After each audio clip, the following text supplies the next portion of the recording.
ल अब हामी सुरु गरौँ है त।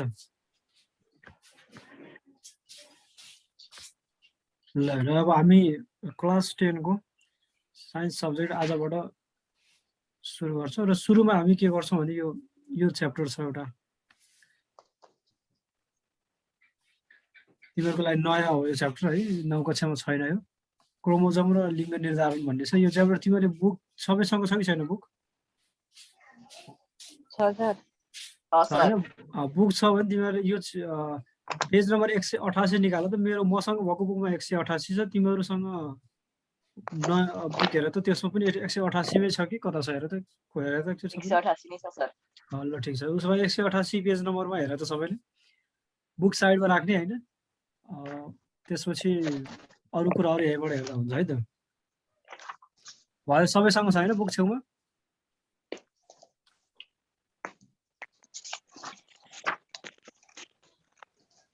ल अब यो 196 मा रहेछ। 196 रहेछ, ल ठिक छ। ल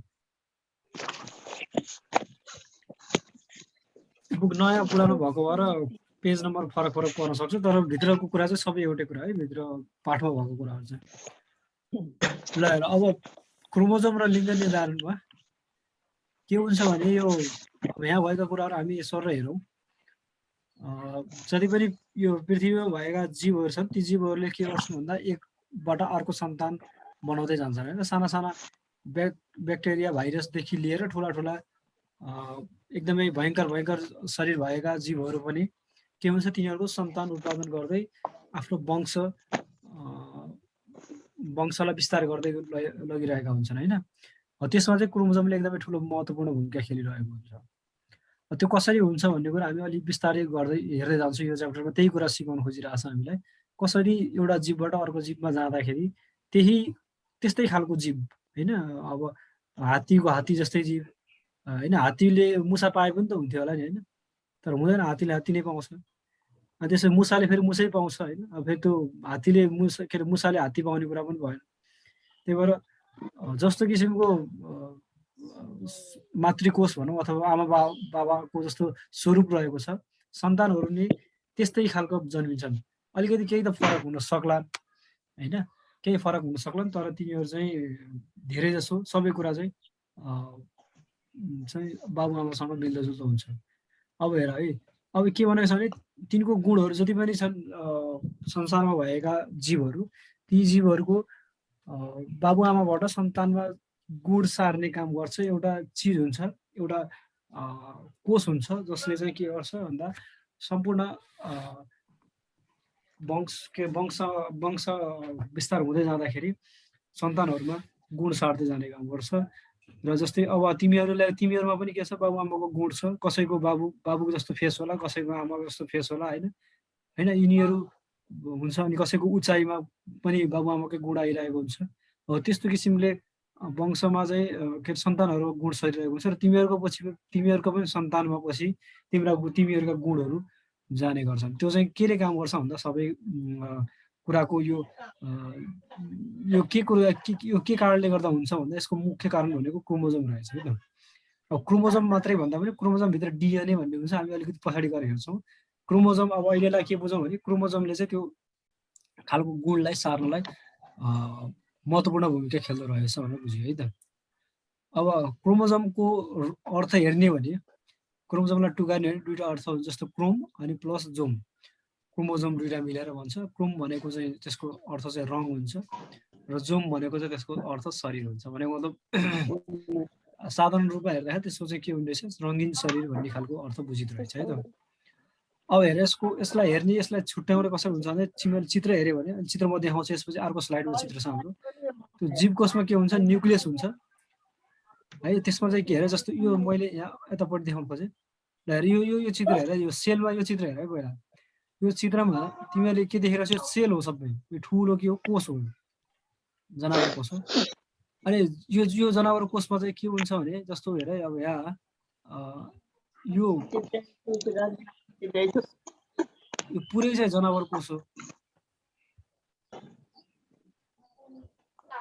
यो पुरै चाहिँ के हो, यो पुरै देखाएको छ नि, यो चाहिँ होल, यो ठुलो ठुलो उसहरू सबै यो देखाएको छ। यसलाई 3D स्ट्रक्चर हो यो। अनि यस्तो किसिमको स्ट्रक्चर देखेको छ। यो स्ट्रक्चरमा यो पुरै कोष हो। अनि यो कोषभित्र हेर्दै जाने भने के हुन्छ नि, यो एउटा यो खालको एउटा स्ट्रक्चर हुन्छ, यो खालको एउटा चित्र छ, त्यसलाई हामी माइटोकोन्ड्रिया भन्छौँ होइन। अनि त्यस अझै भित्र हेर्ने भने यो यहाँनिर एउटा एउटा गोलो खालको स्ट्रक्चर कालो देखिरहेको छ तिमीहरूले होइन। हो यो स्ट्रक्चर के हो त, न्युक्लियस हो। न्युक्लियस भनेको भित्रको केन्द्रीय भाग जस्तो हो यो, र सेलको कोषको केन्द्रीय अङ्ग पनि हो, किनकि यसले सम्पूर्ण हामीले अगाडि कक्षामा पढिरहेका छौँ के पढेको छ भन्दा न्युक्लियसले कोषको अधिकांश काम गर्ने र अधिकांश सम्पूर्ण जति पनि सेलमा भएका अङ्गहरू छन् जस्तै राइबोसोम यिनीहरू छन्, यिनीहरूको चाहिँ के गर्छ, कामलाई नियन्त्रण गर्ने काम गर्छ, तिनीहरूको कामलाई नियन्त्रण गरेर बस्ने काम गर्छ। त्यसैले गर्दा यसलाई हामी के भन्छौँ, सेलको केन्द्रीय भाग पनि भन्ने गर्छौँ। त्यसपछि आएर अब यो यो यो न्युक्लियस भयो। त्यसपछि हेर यो राइबोसोम भनेको छ, यहाँ राइबोसोमको डल्लो डल्लो यो चिज बल जस्तो छ यहाँनिर, यो चिज बल जस्तो एउटा राइबोसोम भयो। यो राइबोसोमको काम के भन्दा यसले चाहिँ कोष विभाजनमा चाहिँ यसले प्रोटिन सिन्थेसिस गर्ने काम गर्छ, प्रोटिन बनाउने, प्रोटिनलाई प्रोटिन शरीरमा, हाम्रो शरीरमा जति पनि प्रोटिन हामीले खाने खाद्य पदार्थ हुन्छ तिनीहरू खाद्य पदार्थहरू प्रोटिन बन्ने काम चाहिँ राइबोसोमबाट नै बन्ने काम गर्छ। त्यसपछि आएर यो गोल्गी बडी भनेको छ। यो गोल्गी बडीले पनि के अरे हाम्रो कोषमा निश्चित काममा गर्न बसिरहेको हुन्छ। त्यसपछि माइटोकोन्ड्रिया छ। माइटोकोन्ड्रियाले के गर्छ भन्दा हाम्रो शक्ति निर्माण गर्ने काम गर्छ, हामीले खाएको खानेकुराबाट यसलाई शक्तिमा कन्भर्ट गर्ने काम गरिरहेको छ, शक्ति सञ्चय गर्ने पनि काम गर्छ। त्यसैले यसलाई चाहिँ के भन्छ, पावर हाउस अफ सेल पनि भन्छौँ हामी। अब हेरौँ यो हामी अब अरू कुरामा भन्दा हामी यसमा हेरौँ, न्युक्लियसमा हेरौँ। किन न्युक्लियसमा हेरौँ भन्दा यो न्युक्लियस भयो, न्युक्लियसभित्र के हुन्छ भन्दा हो यहाँनिर देखिएको छ नि, यस तिमीहरूले देखिरहेको छ, मेरो यहाँ मार्कर देखिएन, यहाँ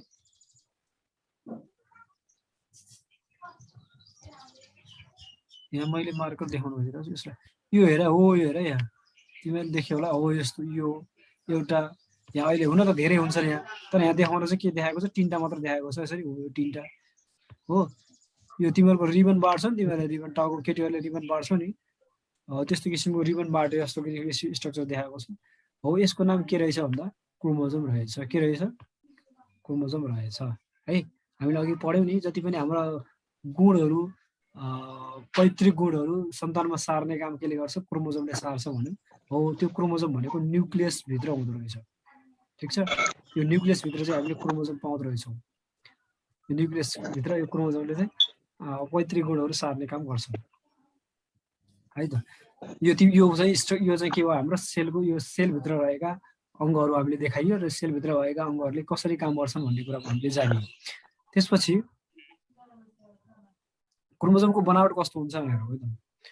क्रोमोजोमको बनावट भनेको के भन्दा प्रत्येक क्रोमोजोममा के हुन्छ, वंशाणु एकाइ हुन्छ। त्यो वंशाणुलाई हामी डिएनए भन्छौँ र त्यसपछि क्रोमोजोमको यहाँ गाँठो परेको हुन्छ। हेर क्रोमोजोममा मैले देखाइछ कि हो यहाँनिर गाँठो छ नि, यो कहाँनिर भन्दाखेरि तिमीले बिचमा यहाँनिर हेर्न खोज्यौ भने म अलि हाइलाइट गरेर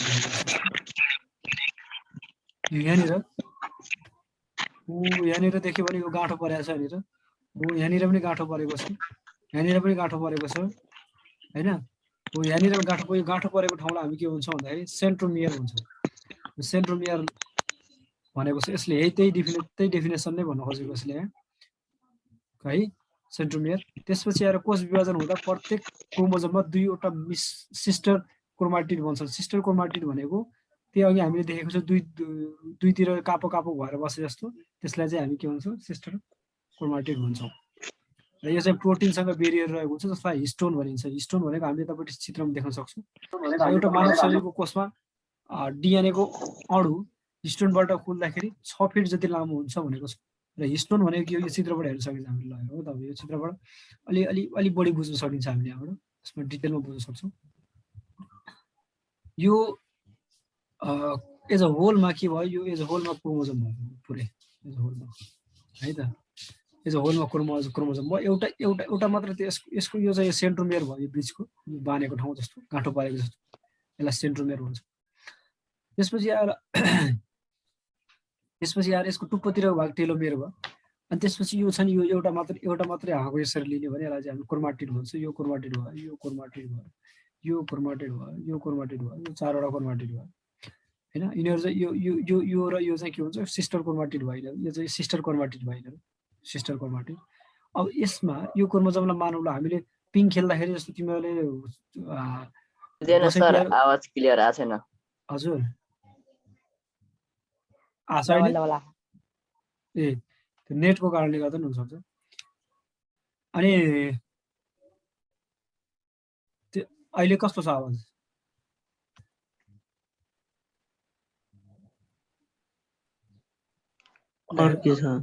अड्के छ ए म होइन म बोल्दैछ ल हेर। अब जस्तो छ नि यो हेर अब तिमीहरू यो के बुझौ भने जस्तो तिमीहरूले पिङ खेल्दाखेरि तिमीहरूको घरतिर पनि पिङ बनाउँछ होला दसैँमा, दसैँ तिहारमा होइन। दसैँ तिहारमा पिङ बनाउँदाखेरि एउटा मोटो डोरी हुन्छ नि होइन। मोटो डोरीमा के हुन्छ नि सानो पातलो डोरीहरू भित्रपट्टि घुमाएर राखेको हुन्छ क्या होइन। त्यसलाई खोल्दै खोल्दै पातलो डोरीलाई चाहिँ घुमाउँदै एकैचोटि मोटो डोरी बन्दैन क्या। त्यो पहिला पातलो डोरीलाई बिहेरेर मोटो डोरी बनाइन्छ। हो त्यस्तै यो क्रोमोजोम पनि के रहेछ त्यस्तै किसिमको स्ट्रक्चर रहेछ र त्यो के छ यस्तो हाम्रो घरतिरको पिङ बाने जस्तो यस्तो किसिमले डोरी बानेको छ यहाँभित्र। यसरी गाँठो जेलिएको छ कि गाँठो होइन। हो यो फुकाएको छ अहिले सर एउटा छेउबाट यसरी फुकायो तानिदियो, यसरी तानिदियो, यसरी तानिदियो, यसरी तान्दाखेरि यहाँसम्म आयो होइन। यो आयो। अब यसको पनि भित्रपट्टि हेर। अब यो एउटा डोरी तान्यो त्यो डोरीलाई पनि फेरि फुकाउन थाल्यो कि यहाँबाट है त। त्यो डोरीलाई पनि फुकायो यसरी फुकायो र फुकाउँदाखेरि के देखियो भन्दा भित्रपट्टि यस्तो डल्लो जस्तो पनि डल्लो बस्दो रहेछ।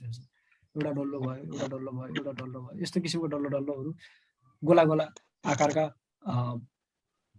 स्ट्रक्चरहरू बस्दो रहेछ। त्यो स्ट्रक्चरलाई हामी के भन्दो रहेछ भन्दा हिस्टोन भन्छौँ। के भन्छौँ? हिस्टोन। यहाँ स्टोन छ। अघि हामी स्टोन भनेको थियौँ नि यहाँ अगाडि हेर है त म देखाइदिन्छु। ल हेर के भनेको छ यहाँ हेर यो प्रोटिनसँग बेरियर रहेको हुन्छ जसलाई हिस्टोन भनिन्छ भनेको छ। हिस्टोन प्रोटिन भनेको प्रोटिनलाई नै हामी के भन्दो रहेछ हिस्टोन भन्दो रहेछौँ। र त्यो एउटा हिस्टोन खोल्यो भने हेर त्यहाँ अब अर्को हामी सक्छौँ यहाँनिर यो हिस्टोन भन्ने एउटा डल्लो खोलिसकेपछि त्यो खोलिएको हिस्टोन चाहिँ के हुँदो रहेछ 6 फिटसम्म लामो जाँदो रहेछ। 6 फिटसम्म लामो जाँदो रहेछ। हौ त्यही हिस्टोनभित्र नै के रहँदो रहेछ भन्दा डिएनए रहँदो रहेछ है। त्यही हिस्टोनभित्र नै के रहँदो रहेछ डिएनए रहँदो रहेछ। अब हामीले यसलाई अलिकति बुझौँ। हजुर यसलाई अलिकति बुझौँ हामी। क्रोमोजोमको स्ट्रक्चर यस्तो भयो है। नेट अलिकति विक भएर पनि आवाज ठोकिएर आएको हुनसक्छ है। हेर अब यसमा यो क्रोमोजोम भयो है। यो एज अ होलमा क्रोमोजोम भयो। यो क्रोमोजोमको बिचपट्टि गाँठो परेको हुन्छ जसलाई सेन्ट्रोमियर भनिन्छ। अनि यो सेन्ट्रोमियर भन्दा तलको र माथिको भागहरूलाई हामी क्रोमाटिड भन्छौँ। र यिनीहरू के भयो सिस्टर क्रोमाटिड भयो। र यो एउटा क्रोमाटिडलाई हामीले खोल्यौँ भने यस्तो किसिमको एउटा धागो जस्तो डोरी जस्तो बन्दो रहेछ। त्यो डोरीलाई पनि फेरि खोल्यौँ भने हामीले फेरि के जस्तो पातलो डोरी हुँदो रहेछ र पातलो डोरीको बाहिरपट्टि के आउँदो रहेछ भन्दा प्रोटिनका डल्लाहरू आउँदो रहेछ। प्रोटिनका डल्ला हो यो डल्लो जति पनि छ यिनीहरूलाई हिस्टोन भनिन्छ होइन। हिस्टोन भनिन्छ। र यो हिस्टोनलाई पनि हामी खोल्यौँ भने त्यो हिस्टोनभित्र 6 फिट लामो चाहिँ धागो जस्तो स्ट्रक्चर बनेर बस्दो रहेछ। त्यो चाहिँ के रहेछ भन्दा डिएनए रहेछ। त्यो चाहिँ के रहेछ डिएनए रहेछ। ठिक छ यहाँसम्म ठिक छैन? ठिक छ। ल अहिले यतिसम्म हामीले के जान्यो भन्दा बाबुआमाको गुण सन्ततिमा सार्ने मुख्य जिम्मेवारी भनेको क्रोमोजोम रहेछ। क्रोमोजोमले धान्दो रहेछ। र क्रोमोजोममा के चिज हुन्छ त्यो जसले चाहिँ त्यो गुण सार्छ भनेर बुझ्दै जाँदाखेरि क्रोमोजोमलाई हामीले खोल्दै गयौँ। त्यो भित्र डिटेलमा हेर्दै जाँदाखेरि के चिज रहेछ त नि त्यसले चाहिँ गुण सार्ने काम गर्छ त भन्दाखेरि यसरी हामीले यसलाई खोल्दै गयौँ। हामीले धागो खोल्दै जाँदाखेरि हिस्टोन फेला पर्यौँ।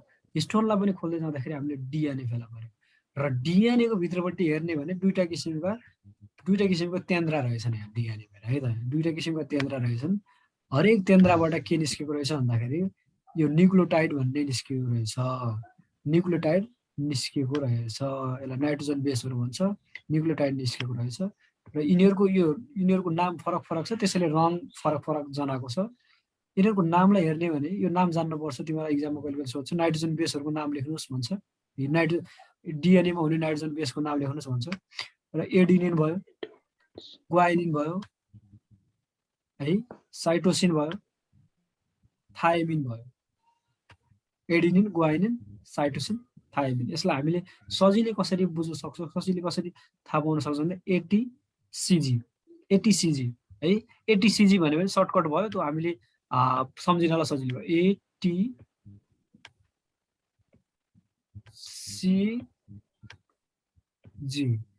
एटीसीजी हजुर, एटीसीजी। सिजी भनेको हाम्रो यहाँ घुम्ने ठाउँ छ नि त होइन, त्यो सजिलो भयो। अनि त्यसैको अगाडि एटी राखिदिइसकेपछि एटीसीजी हो। यो चाहिँ के रहेछ, नाइट्रोजन बेस रहेछ। के को नाइट्रोजन बेस रहेछ भन्दा डिएनएको रहेछ। आरएनएको फरक हुन्छ है, आरएनएको फरक हुँदो रहेछ। आरएनएको फरक हुन्छ, त्यो हामी पछि आउँछ, त्यसलाई चाहिँ हामी हेर्छौँ। त्यसैले गर्दा आरएनए र डिएनएको नाइट्रोजन बेस फरक फरक हुन्छ र डिएनएको यो हुन्छ एटीसीजी। ए भनेको एडिनिन, टी भनेको थायमिन, सी भनेको साइटोसिन, जी भनेको ग्वाइनिन। ठिक छ। अब यिनीहरूको कम्बिनेसनले नै के गर्छ भन्दा मानिसहरूमा गुण चाहिँ गुण कस्तो हुने भन्ने कुरा डिटरमाइन गर्छ।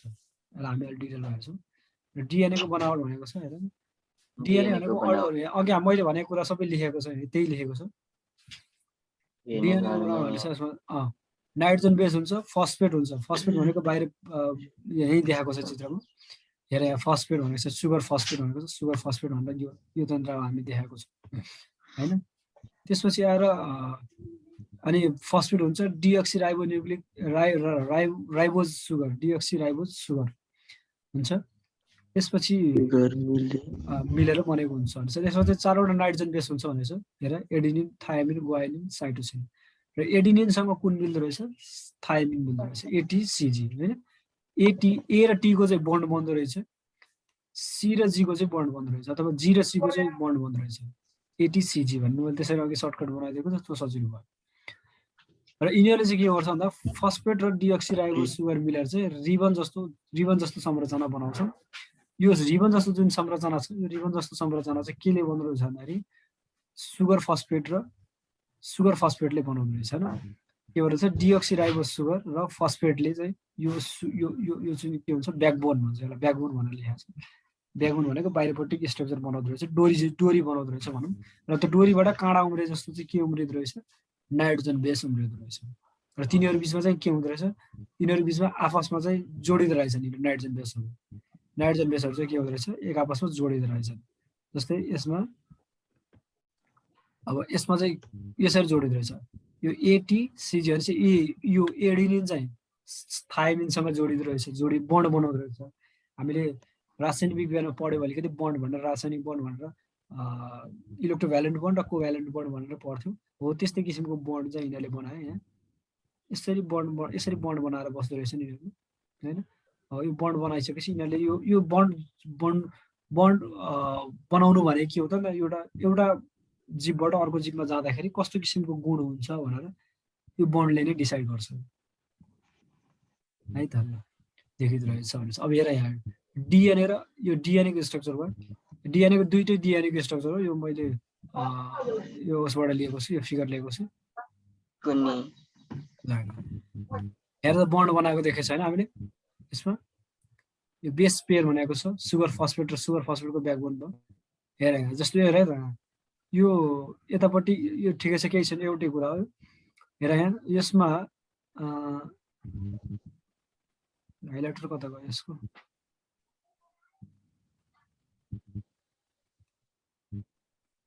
मैले यसलाई डट बनाएर खोजिरहेको छु। ल हेर यो किसिमको क्यापे जस्तो भएर बसेको छ। यसको स्ट्रक्चर यो छ हेर। यहाँ यो ग्वाइनिनको स्ट्रक्चर भनेको तिखो हुँदो जस्तो रहेछ। यो तिखोलाई चाहिँ ठ्याक्कै यहाँ यसलाई मिल्ने स्ट्रक्चर खोज्दै जाँदाखेरि यो साइटोसिनसँग रहेछ। त्यही भएर एडिनिन के अरे ग्वाइनिन र साइटोसिन बिचमा चाहिँ बन्ड बन्द रहेछ। थायमिन र फेरि के एडिनिनको स्ट्रक्चर यस्तो किसिमको रहेछ। ठ्याक्कै यो एडिनिन चाहिँ के हुन्छ, थायमिनसँग ठ्याक्कै मिल्न आउन सकिने रहेछ। पजलहरू हामीले सानो भुरा क्लासमा एउटा पजलबाट अर्को पजलमा मिलाए जस्तो ठ्याक्कै यो चाहिँ यिनीहरू दुइटा चाहिँ मिल्दो रहेछ र यिनीहरू दुइटा चाहिँ मिल्दो रहेछ। यसरी चाहिँ बन्ड बन्द रहेछ है त। यो बिचमा चाहिँ बन्ड, यो बिचमा बन्डे बन्डलाई चाहिँ हामी के भन्दो रहेछ हाइड्रोजन बन्ड भन्दो रहेछ। यो दुईटा बिचको बन्ड चाहिँ के रहेछ हाइड्रोजन बन्ड भएर भन्दो रहेछ है त। ल आजलाई हामी यति गरौँ है। अब तिमीहरूले यसमा चाहिँ के बुझ भने गुण सार्ने काम क्रोमोजोमले गर्दो रहेछ र क्रोमोजोमभित्र पनि डिएनए हुँदो रहेछ र डिएनए भित्र पनि हामीले हेर्दै गयौँ भने त्यहाँ चाहिँ नाइट्रोजन बेसहरू हुँदो रहेछ हो। नाइट्रोजन बेस सुगर फस्फेट हुँदो रहेछ। सुगर फस्फेट भनेको बाहिरपट्टिको ब्याकबोन हुँदो रहेछ। ब्याकबोन भनेको डोरी जस्तो हुँदो रहेछ।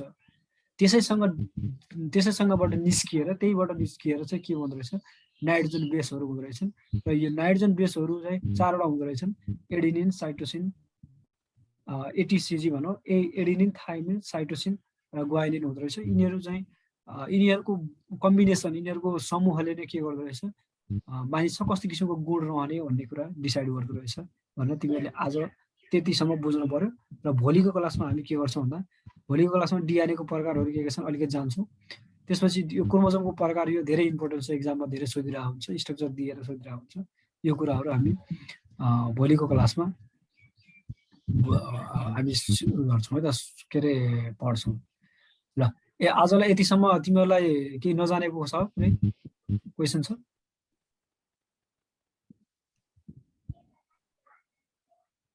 नजानेको क्वेसन केही छ भने सोध के? छैन सर। छैन है?